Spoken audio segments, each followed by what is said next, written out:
शासन पिता भगवान महावीर स्वामी के चरणों में कोटि कोटि वंदन। असीम असीम उपकारी सभी ज्ञानी गुरु भगवंतों के चरणों में कोटि कोटि वंदन। मोक्षगामी सभी आत्माओं को जय जिनेन्द्र। मन, वचन, काया, ये 3 योग कहे गए हैं। उसमें से वचन और काया योग को हम प्रत्यक्ष अनुभव कर सकते हैं, देख सकते हैं, दूसरों के और अपने खुद के भी।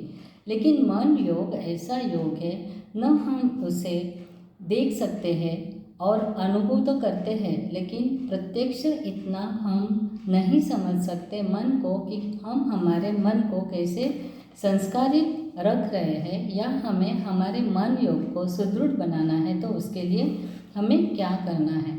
हमारे जीवन में जो भी सुख और दुख का कारण है वह मन के ऊपर ही आधारित होता है। तीनों योगों का संस्कार बनाने के लिए जैसे एक शिल्पी पत्थर से बहुत सुंदर मूर्ति बनाता है, वैसे ही हमें हमारे जीवन का शिल्पी बनकर मन योग को सुंदर बनाना बहुत ज़रूरी है।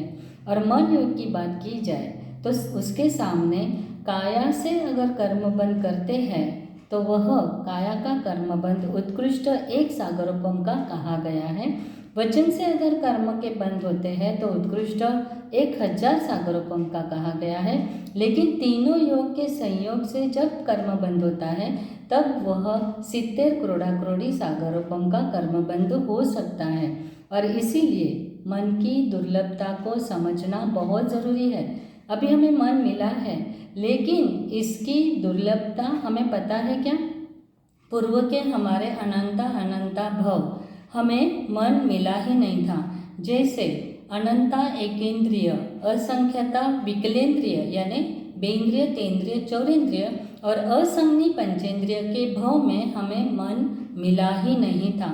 अनेक बार अगर नारकी में या नरक गति में मन तो मिलता है, लेकिन वहाँ पे धर्म साधना हम नहीं कर पाते हैं। देवगति में भी मन मिलता है, लेकिन वहाँ पे ये क्षेत्र ही ऐसा है कि जहाँ पे धर्म आराधना हम नहीं कर सकते हैं।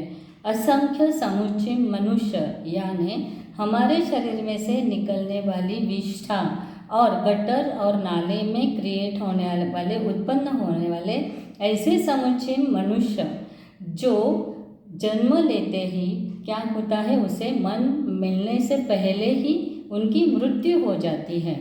संज्ञी तिर्यंश पंचेंद्रियों को मन तो मिलता है और वह श्रावक भी बन सकते हैं, लेकिन फिर भी जो मनुष्य भाव में साधना कर सकते हैं वैसी साधना संज्ञी तिर्यंश गति में नहीं कर पाते हैं और वहाँ पे साधना अधूरी रह जाती है।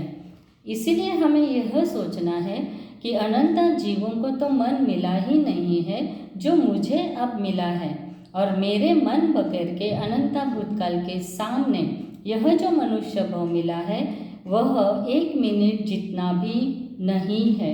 और इसीलिए आज हम देखेंगे कि मन जो हमें मिला है इसका अगर हमें सही तरीके से उपयोग करना है तो मन की महानता को समझना बहुत ज़रूरी है।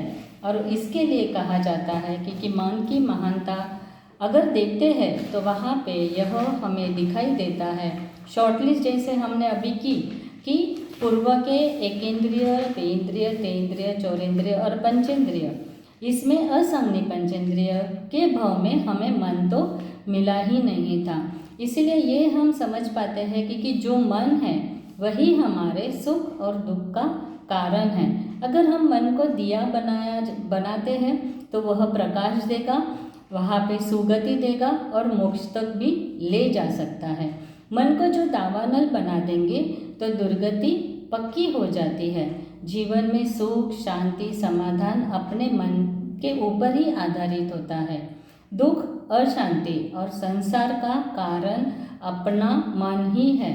मन का अगर हम सम्यक उपयोग करते हैं तो बहुत सारे पापों से और मिथ्यात्व से हम बच जाते हैं।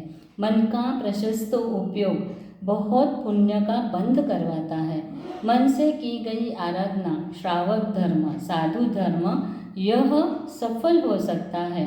और कहते हैं कि एक अंतर मुहूर्त में मन से करने जो ऐसे विचार करते हैं, अप्रशस्त भाव करते हैं, तो भविष्य में अनंत काल तक हमें मन मिलता ही नहीं। और एक अंतर मुहूर्त में अगर मन से प्रशस्त भाव करते हैं तो पूर्व के अनंत अनंत कर्मों का क्षय हम कर सकते हैं। इसके लिए हमें यही एक काम करना है कि जो मन हमारा है उसे सेंट्रल हम ज़्यादा बनाते हैं, यानी मन के वर्तुल में स्व को ज़्यादा रखते हैं, पर को वहाँ पे हम नहीं रखते हैं। और इसीलिए कहा जाता है अगर हमें जीवन में सुखी होना है तो स्व से हटकर सर्व का समावेश करना बहुत ज़रूरी है। हमारा दुख जो होता है वह हमारे पास जो नहीं है इससे ज़्यादा दूसरों के पास हमसे ज़्यादा है, इसका दुख अधिक होता है। और आज के जीवन में कंपैरिजन एंड कंपटीशन इतनी बढ़ गई है, इससे हम ज़्यादा स्ट्रेस ले लेते हैं। और एक मन एक ऐसा घोड़ा है जो फ्री होते ही वह दौड़ने लगता है, संकल्प विकल्पों में झूलता रहता है। और व्यक्ति अगर महान व्यक्ति बनना है तो हमें हमेशा यह देखना है इस संकल्प विकल्प में से निकलकर, स्व में से निकलकर हमें सर्व की जो इच्छा या उसकी कल्याण की भावना रहना बहुत ज़रूरी है। अब मन का जो संस्कार बनाना है वो हम कैसे बना सकते हैं, इसके बारे में भी हम थोड़ा अगर समझेंगे तो इसके लिए अगर हमारे जीवन में पुरुषार्थ करते हैं तो निश्चय हम अच्छी गति या सद्गति या सिद्ध गति तक पहुंच सकते हैं। मन में जो इच्छा है वह मोह के कारण इच्छा होती है। बार बार अगर ऐसी इच्छा होती है और हमारा पुण्योदय है तो वो सभी इच्छा पूर्ण भी होती है, लेकिन पुण्य नहीं है तो बहुत बार हम देखते हैं कि इच्छा अधूरी रहने से हमारे मन में जो हम विपरीत विचार आते हैं या नेगेटिव थॉट्स आते हैं वो बढ़ने लगते हैं। और ऐसा न हो, इसीलिए अगर मन को कंट्रोल करके पाप से बचना है तो हमारे मन का निरीक्षण करना बहुत ज़रूरी है। निरीक्षण करते समय यह देखना है कि विचार हम अच्छे कर रहे हैं या बुरे कर रहे हैं। जो भी सिचुएशन आती है उसके पीछे का कारण समझकर समाधान भाव में रहना बहुत ज़रूरी है। और कहा जाता है कि कोई भी सिचुएशन परमानेंट नहीं रहती है, आज एक है तो कल दूसरा परिवर्तन आने वाला ही है। इसके लिए मन पर काबू पाना बहुत ज़रूरी होता है और खराब विचारों से बचना भी बहुत ही ज़रूरी है। तो ऐसी सोच, ऐसे विचारों से हमें बचना है। अवगुण अगर हमारे में है और मन से नेगेटिव थॉट करने के रीज़न जो होते हैं वह है स्वार्थ, कदाग्रह, ईर्ष्या और अभिमान, लोभ। ऐसे अवगुणों के कारण हमारे मन में बहुत ही नेगेटिव थॉट आते हैं। कभी कभी हम दूसरों की सत्ता, प्रतिष्ठा, संपत्ति, सुख, कला, ज्ञान देखकर हमारे मन में हमें उनके लिए ईर्ष्या के भाव हो जाते हैं, लेकिन वहाँ पे हमें यह सोचना है उनके जीवन में जो भी आया है उनके पूर्व कर्म के पुण्य के कारण उन्हें मिला है। उसके लिए हमें ऐसे सोचने की कुछ भी ज़रूरत नहीं है। अगर मुझे सुखी बनना है तो मैं भी ऐसे शुभ भाव करूं जिसके कारण पुण्य का बंध हो और हमारे में निस्वार्थता, सरलता, नम्रता, धीरज और सहनशीलता जैसे गुणों को आत्मसात करना बहुत ज़रूरी है। सामने वालों के विचारों को समझने की कोशिश हमेशा करनी चाहिए। और कड़वे प्रसंग अगर हमारे जीवन में बनते हैं, होते हैं, कोई भी हम करने के बाद भी अगर रिजल्ट पॉजिटिव नहीं आते हैं तो वहाँ पे हमें वह सब भूलने की आदत डालनी चाहिए। और कहा जाता है कि हम बहुत बार ऐसे ही कड़वे अनुभव बार बार याद कर कर हमारे मन को क्या कर देते हैं, असंस्कारित बना देते हैं। नेगेटिव थॉट हमारे मन का कंट्रोल जो होता है उसे कम बनाता है और जीवन में अशांति इस कारण से आने की संभावना होती है। हम अगर धर्म साधना में कहा जाता है कि 9 पुण्य में से एक मन पुण्य ऐसा है जो उसके लिए कुछ भी यहाँ वहाँ दौड़ने की ज़रूरत नहीं है।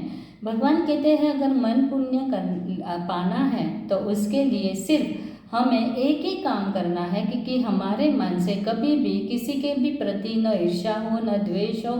ऐसे जो हमारे मन में उनके लिए विचार आते हैं, दुर्गुण जो हमारे हैं, उनको निकालना बहुत ज़रूरी है। और जो बैठे बैठे हमें पूरे विश्व के कल्याण के बारे में सोचना है, स्व से हटकर सभी के अच्छे के लिए हमें सोचना है, तो हम मन से भी बैठे बैठे पुण्य का बंद कर सकते हैं। बहुत बार हमसे सामने वाले या हमारे साथ रहने वालों को मानसिक जो अशांति हम देते हैं, तो उसका कारण और उसके परिणाम भी हमें भी फ्यूचर में यह मानसिक अशांति मिलने की संभावना होती है। जैसे अभी मानसिक बीमारियां बढ़ती दिखाई दे रही है, उसके पीछे का कारण जैसे हमने कहा कंपैरिजन, कंपटीशन, और जो हम ये करने के लिए उसके पीछे पीछे दौड़ते रहते हैं और हम यह नहीं सोचते हैं मेरे जीवन के अशांति का असली कारण क्या है। तो इसके बारे में भी सोचना बहुत ज़रूरी है। और मन पुण्य अगर हमें करना है तो धर्म का सार जो समता भाव कहा गया है, वहाँ पे अगर संसार के काम में धर्म को हमें कभी भी नहीं भूलना है। मन रूपी घोड़े को शुद्ध ज्ञान की लगाम से सम्यक प्रकार से वांछना कर कर, पूछना कर कर और पर्यटना, धर्म कथा और अनुप्रेक्षा, इससे धर्म शिक्षा से बांधकर उससे वश में रखना है। ऐसे करने से हम एकावतारी पद तक भी पहुंच सकते हैं और ऐसे परिणाम जो मिल सकते हैं, संकट विकल्प हमारे कम हो जाते हैं और देव गुरु और धर्म की भक्ति बढ़ सकती है। और जैसे हमने कहा कि शारीरिक जो बीमारियां होती है वो दिखाई देती है, उसके हम ट्रीटमेंट तुरंत कर लेते हैं और वह करते, क्योंकि शारीरिक बीमारियां दिखती है लेकिन मानसिक जो बीमारियां कही गई है वो हमें जल्दी दिखाई नहीं देती है। जैसे कि डिप्रेशन है, स्ट्रेस है, अल्जाइमर है, डे बाय डे ये सभी बीमारियां बढ़ती दिखाई दे रही है।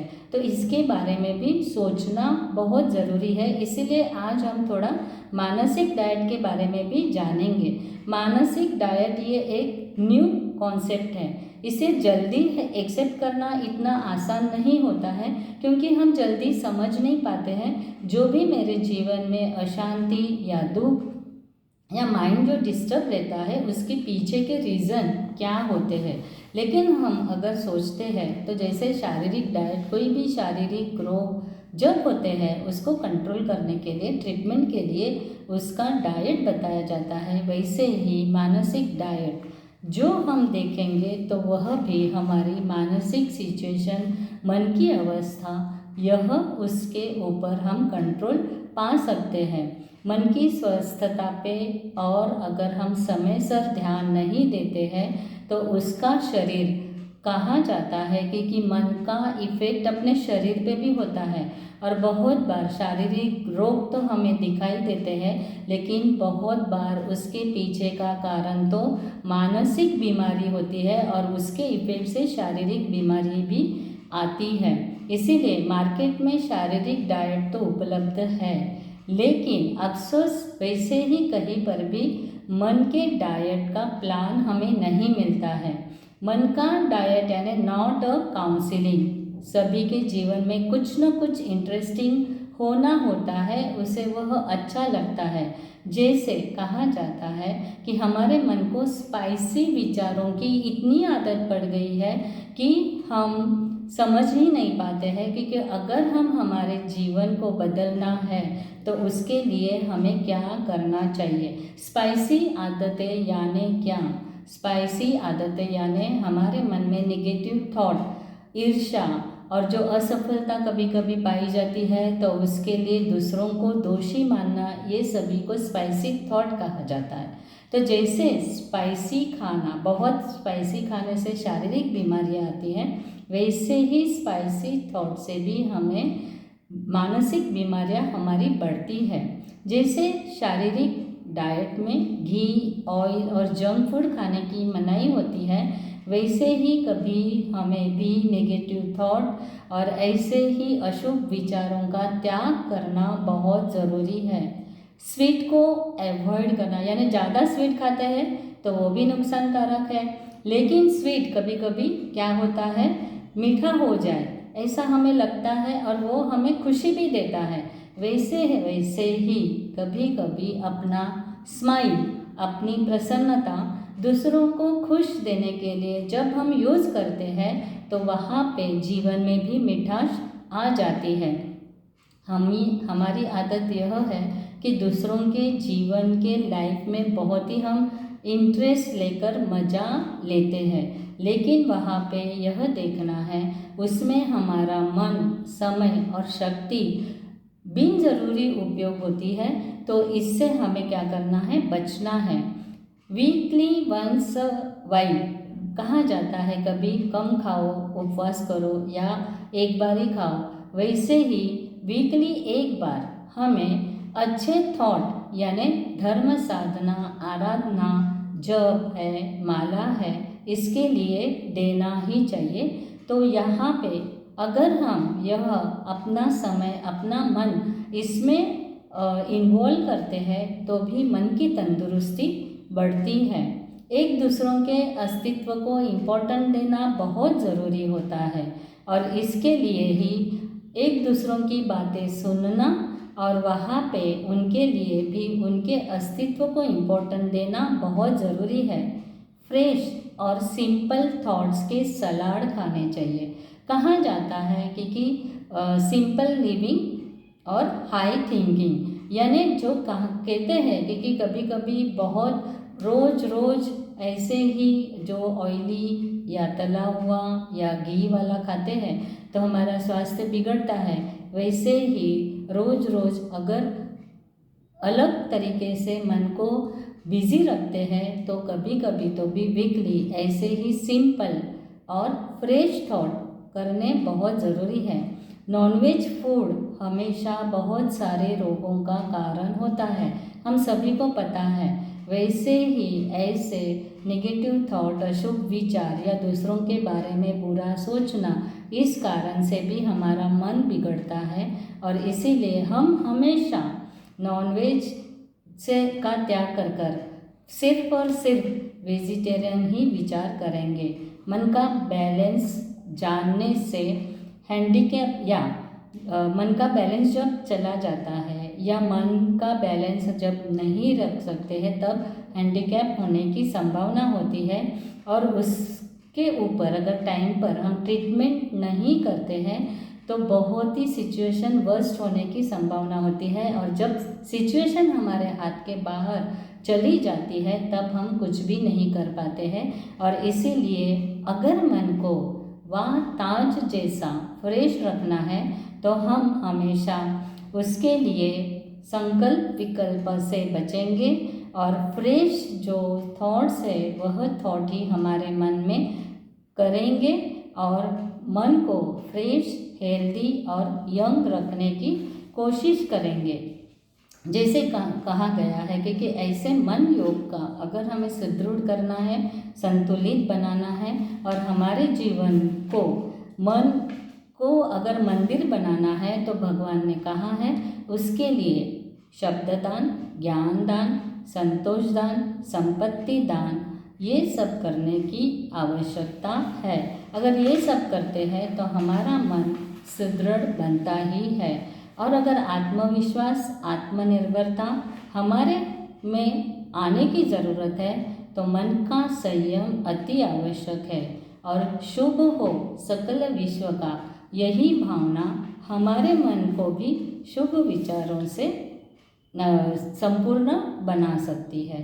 तो आज के सेशन में हमने जाना कि मन योग को बराबर अगर हम टाइम पर ही समझेंगे और उसके लिए पुरुषार्थ उस रास्ते से करेंगे तो जल्दी से जल्दी हम मोक्ष की तरफ आगे बढ़ सकते हैं। आज के सेशन में जिनाग्ना के विरुद्ध कुछ भी कहा गया हो तो उसके लिए तस्मिच्छामि दुक्कडम। जय जिनेंद्र।